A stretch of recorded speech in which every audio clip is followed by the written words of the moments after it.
it is a place without running water. There are few sanitary facilities. Sewerage runs like tiny rivulets outside doorsteps, spreading dirt and disease everywhere. HIV/AIDS infection rate is estimated as high as 60%. Dysentery, typhoid, diarrhea and respiratory infections are endemic. Malnutrition amongst the children causes stunting and other growth disorders. Mothers, oblivious to the dangers that the free-flowing sludge poses, go about the tasks too close to the dirt. The healthcare facilities are insufficient. Police come only when there is trouble, and most of the time when a fire breaks out, the fire brigade cannot even access the burning structures.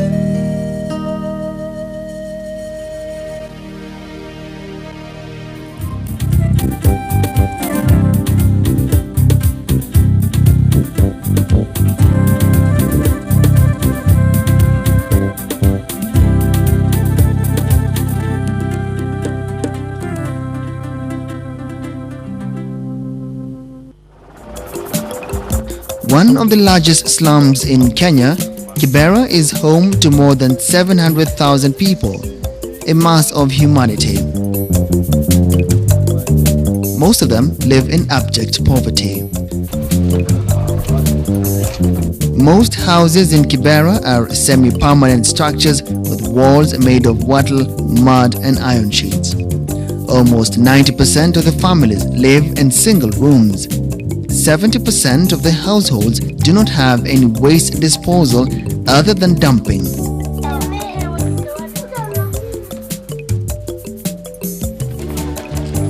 Water, the most important sanitation input, has to be bought daily. Important social facilities and amenities are too few for the large population. There are 9 churches, 1 mosque, 1 football field, 3 schools, a YMCA club, 1 clinic, 7 nurseries, 2 roads, and 30 water points. Kibera is, however, well served with liquor clubs. There are at least 19. Kibera is many things in one.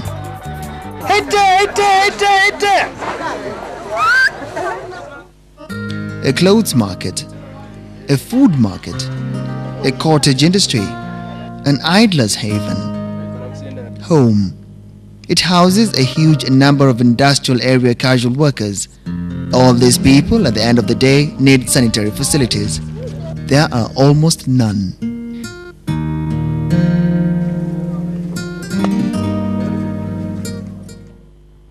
Mimi mzaliwa wa Kibera, na wakati nilizaliwa kijiji hiyo sivyo.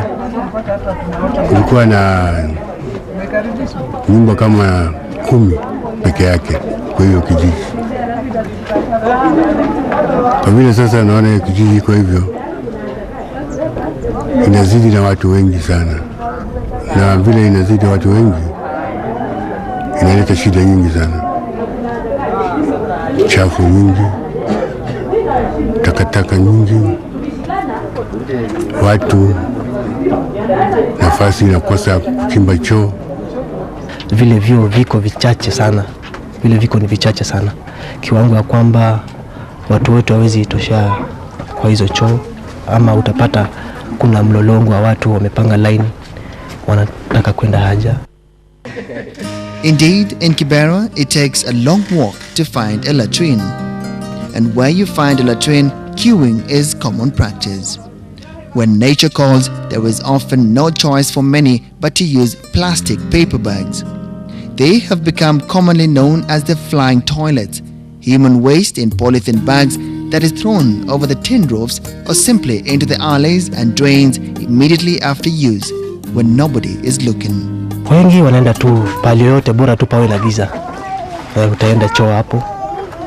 Haya, kuna wale wengine nao pia mtu atajisaidia kwa nyumba, atatumia karatasi, ataifunga. Halafu atatoka tu nje, ataitupa tu iende mbali na yeye.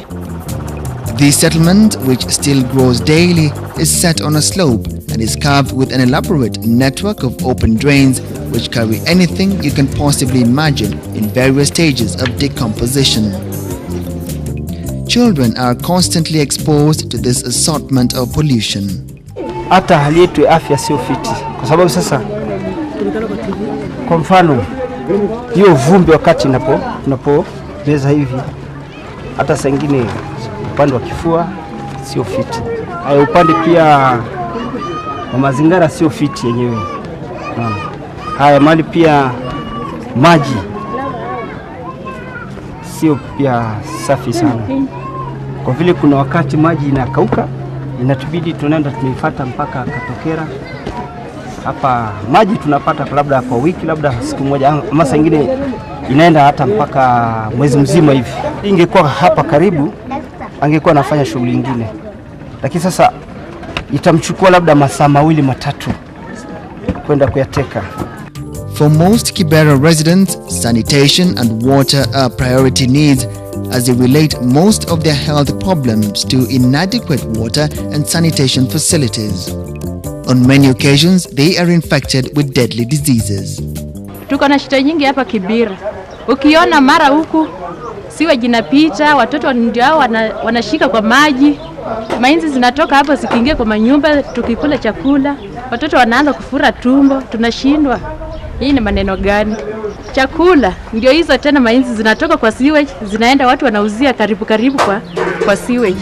Hata mandazi ndio hizo, kila kitu. Even grown-ups, especially the women, very often succumb to the ailments. When confronted with the question, what is wrong with Kibera, there seems to be a common understanding of the problems at hand.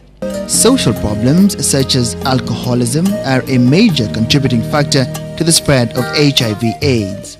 Mimi kwa hapa kila aina na watu huwa kila mara, kila saa. Hata sasa hivi tukipita hapo tunaona watu wanalewa hovyo. Sasa hiyo ndio shida hapo. As the population rose over the years, the people of Kibera realized that they had to take charge of their own environment by setting up a cleaning program. The project, known as MRAMA, a Kiswahili acronym for primary health care, was highly successful as many people found it immediately useful. MRAMA tulianza 1978. Na tulianza na mzee wa kijiji ambaye ni Ismail Kishanga. Alianza tu kusanya watu kidogo kidogo ambaye tuanze kuosha kijiji. Ndio pale akaenda akaonana na watu Amref, akaomba kama wanaweza tupatie usaidizi. Baada tukutana na hawa, basi walikubali. Wakaona wanaweza kutusaidia. Sababu tulikuwa tunahitaji hospitali, tunahitaji choo, tunahitaji maji. Wakadecide, wakaona wanaweza kutusaidia nayo. Pia sisi tukafurahi na tunaona mradi wetu bado inaendelea vile vile tu. The group approached AMREF with a proposal, who in turn did a needs assessment and met the local leaders and members of the organization. The community continued working on their various projects while AMREF raised funds and provided capacity building. The biggest problem is actually sanitation. Sanitation is coming up with so many other, health problems, and almost every component of sanitation, be it hygiene, issues like the sanitary amenities such as latrines, bathrooms, to just general environment. Refuse management here is poor. We're just trying to develop the community so that we have a program which we have set up known as Community-Based Refuse Management Initiative. AMREF has worked for 4 years with the community here, addressing their pathetic condition. Today, clean water, toilets and bathrooms are becoming a common sight. We started carrying out the activities with the community, mainly the community doing their work and AMREF just providing support in terms of capacity building, advice, and assisting them to collaborate and network with other organizations, either working within Kibera or beyond. And that is from January 1998 to date, we've been working together. Landlords have been encouraged to sacrifice small portions of their land, and AMREF helps them build toilets and bathrooms. Where these facilities exist, the tenants now enjoy better health, and their appreciation is seen in the way they religiously maintain them clean. Through AMREF's initiative, some residents of Kibera came together and built water tanks that now provide clean water to the areas at affordable rates. Watu wamekuwa wengi sana. A resident, Queen Wambua, whom AMREF trained as a community health worker to spread health messages by training others, is a typical example. Water tanks have sprung up around the slum, initiated and built in collaboration with AMREF, but manned wholly by the community itself. Trained health workers, amongst them traditional midwives, have greatly improved the community's health status on the ground. They move around giving health tips and administering treatment for common ailments, and the more serious cases referred to the nearby Kibera Health Center. The health center is yet another AMREF initiative that was built using local labor and resources. It also acts as the community's social and conference hall where they meet regularly to appraise their project and identify other areas of improvement.